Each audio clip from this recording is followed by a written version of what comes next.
আমরা সবাই ধারণা করতাম যে আমাদের ডিএমসি আমাদের প্রধানমন্ত্রীর হৃদয়ে আছে, কিন্তু সাথে সাথে আজ জানলাম যে আমাদের প্রধানমন্ত্রীর মাথায়ও আমাদের ডিএমসি আছে। ধন্যবাদ। আমরা মাননীয় প্রধানমন্ত্রীর সাথে সংসদে থেকে ওনার কাছ থেকে যতটুকু শিখি এবং যতটুকু দেখি, I am confident enough next 5 years Bangladesh will see a complete different picture in the health sector. Only আমরা সবাই যদি একসাথে কাজ Right, করতে sir. পারি।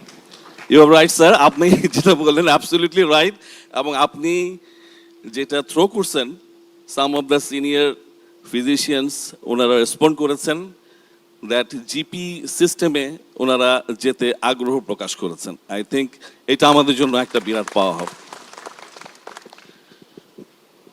মাননীয় প্রধানমন্ত্রী, আমি ঢাকা মেডিকেল কলেজে ঢুকেছি 82, বের হয়েছি এরশাদ ভ্যাকেশন সহ 89-এ, এবং পরবর্তীতে আমার শ্রদ্ধেয় নেত্রী বেগম খালেদা জিয়ার ইনস্ট্রাকশনে স্বাস্থ্য মন্ত্রণালয়ে 3.5 বছর কাজ করেছি। পড়াশোনার জন্য বিদেশে গেছি, ফিরে এসেছি, তো প্রাইভেট সেক্টরে আছি।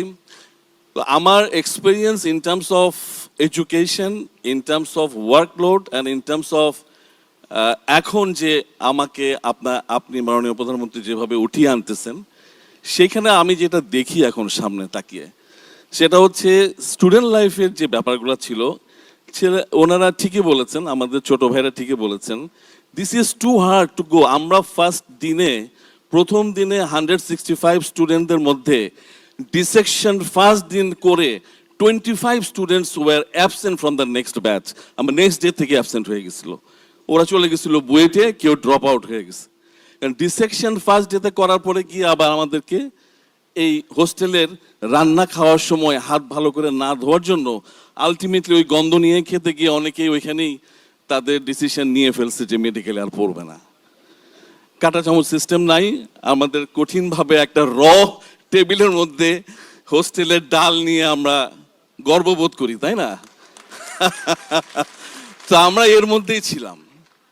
তো এখন স্টুডেন্ট লাইফের ওদের এই যে load, they are very much correct. আমি এইটা মেডিকেল এডুকেশনকে রিকোয়েস্ট করব। I think Suman is the এডুকেশনের ডিজি, সেও ফেস করছে এগুলা। হি মাস্ট ফর্মুলেট আউট যে এদের 6 দিনের ক্লাস 5 দিনে করা যায় কিভাবে। It's a not only popular demand, they deserve it, because যে পড়াশোনা, একটা গ্রেস অ্যানাটমি বইয়ের ব্যাপারটাই তো আসলে অনেক বড় ব্যাপার, ঠিক না? তো আমরা ওইটি তো চিন্তা করতে পারি। মাননীয় প্রধানমন্ত্রী, আমরা এমপি হয়েছি আপনার সাথে কাজ করতে গিয়ে, আপনার কাছ থেকে শিক্ষা নিতে গিয়ে। যখন আমরা হসপিটাল ম্যানেজমেন্ট কমিটিতে যাই, আমার উপজেলার হসপিটাল ম্যানেজমেন্ট কমিটি ত্রিশাল, এইখানে গিয়ে দেখি যে এইটার যে অবস্থাটা, সে একটা ভালো, ধরেন ঢাকা মেডিকেল কলেজে গ্র্যাজুয়েট, এখন তো থানা অ্যাডমিনিস্ট্রেটর, অথচ তাকে আলটিমেটলি ইনস্ট্রাকশন রিসিভ করতে হয় ফ্রম অ্যাডমিনিস্ট্রেশন, ইউনো কি বলতেছে, ইভেন এসি ল্যান্ড তো, এবং তাদের যানবাহনের কোনো সীমা নাই, তারা তো পাজরতে ওঠে। আমাদের বেচারা হেলথ অ্যাডমিনিস্ট্রেটররা, they don't have any car at the moment. তো এই যে সিচুয়েশন, এটা সাংঘাতিকভাবে বৈষম্যমূলক। তো আমরা প্রথমেই ধাক্কা খাই উপজেলা লেভেলে গিয়ে, যখন দেখি ডাক্তাররা এত পড়াশোনা করে, এত চাপে, যারা ডাক্তারদের ব্যর্থ হয়ে বিসিএস দিয়ে এখন অফিসার হয়ে যায়, ওনারা দে রুল দ্য হোল অ্যাডমিনিস্ট্রেশন। এইটা একটা বেসিক জায়গা। এই জায়গাটা মাননীয় প্রধানমন্ত্রী আপনি দয়া করে একটু মাথায় নেবেন। I also request doctor Zubaida Rahman এই জিনিসটার ব্যাপারে। সেকেন্ড অ্যান্ড ফাইনালি স্টেজে আমি যেটা বলতে চাই, সময় নিব না, সেটা হচ্ছে যে এজ, মানে ওই যে বলতেছিলেন ইউকে ডক্টর, আমাদের মাননীয় সংসদ সদস্য, ইউকেতে এজ হচ্ছে 67, 65, আমরা তো বোধহয় 58, 59-এ আমরা চলে যাই। 59 এখন আমাদের জন্য কোনো বয়স না। আপনি জানেন যে আমাদের গড় আয়ু বেড়ে গেছে। আমার মনে হয় স্পেশালি ডক্টরদের বেলায়, বিকজ দে আর স্পেশালিস্ট, ডক্টরদের বেলায় যদি এই জিনিসটা একটু চিন্তা করতে পারতেন খুব ভালো হতো, বিকজ তারা আরো ভালো সার্ভিস দিতে পারত। ফাইনালি আমরা জানি আপনার মাথায় কি আছে হেলথ সম্পর্কে, বিকজ আমাদের একটু সুযোগ হয়েছে ইন্টারাকশন করার। Yes she as well. তো আমরা জানি যে কি আছে, এবং ঘরের মধ্যে আপনার যিনি আছেন উনি যদি এটা ইনিশিয়েটিভ নেয় I am more than sure যে আমি যে মুখে বললাম, শুধু মুখে না, আপনি যে না না team- আমি বলেছি যে আপনি বললেন আমার মাথায় হেলথ সম্পর্কে কি আছে, আমার মাথার মধ্যে হেলথ নাই, আমার মাথার মধ্যে উনি আছে। আচ্ছা।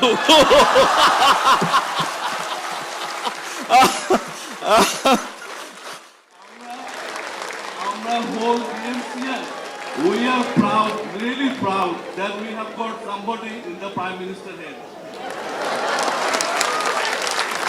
Anyway, so যেটা বলছিলাম মাননীয় প্রধানমন্ত্রী, আপনি যে টেকনিক্যাল নো হাউ দিয়ে আপনার টিম রেডি করেছেন, আপনি হেলথ কার্ড রেডি করতেছেন, অল দ্য ইনফরমেশন ওই চিপসে থাকবে। আপনি যেভাবে আগাচ্ছেন আমরা জানি, হয়তো অনেকেই জানে না, আমরা জানি যে আপনি কিভাবে আগাচ্ছেন। ইনশাল্লাহ আমরা সবাই আপনার সাথে আছি, আপনি আগে যান ইনশাল্লাহ। হেলথ সেক্টর ইনশাল্লাহ বাংলাদেশের চেঞ্জ আপনার মাধ্যমে হবে, ভালো একটা জায়গায় যাব। ধন্যবাদ মাননীয় প্রধানমন্ত্রী।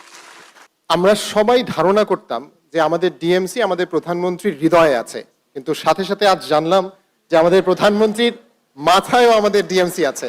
ধন্যবাদ। স্বাস্থ্য খাতের জন্য আমরা বড় একজন ব্র্যান্ড অ্যাম্বাসেডর আজকে পেয়ে গেলাম। তো আমাদের সবার, যদি মাননীয় প্রধানমন্ত্রী অনুমতি দেন, আমরা একটু আপনার বামে যেতে চাই। আমাদের সবার প্রিয় জোবায়দা ম্যাডামের উদ্দেশ্যে বলছি যে আপনার এই বড় ভাইরা এবং আপনার সব ছোট ভাই এবং সব একজন বোন আজকে শুধু সমস্যার কথা বলেনি। ঢাকা মেডিকেল কলেজের এইটাই মাহাত্ম্য যে আমরা সাথে কিছু সমাধানের পথ তুলে ধরেছি, এবং আমরা বিশ্বাস করি মাননীয় প্রধানমন্ত্রীর নেতৃত্বে এবং আজকে এই মঞ্চে যারা উপবিষ্ট আছেন তারা যদি একটা টিম হিসেবে কাজ করেন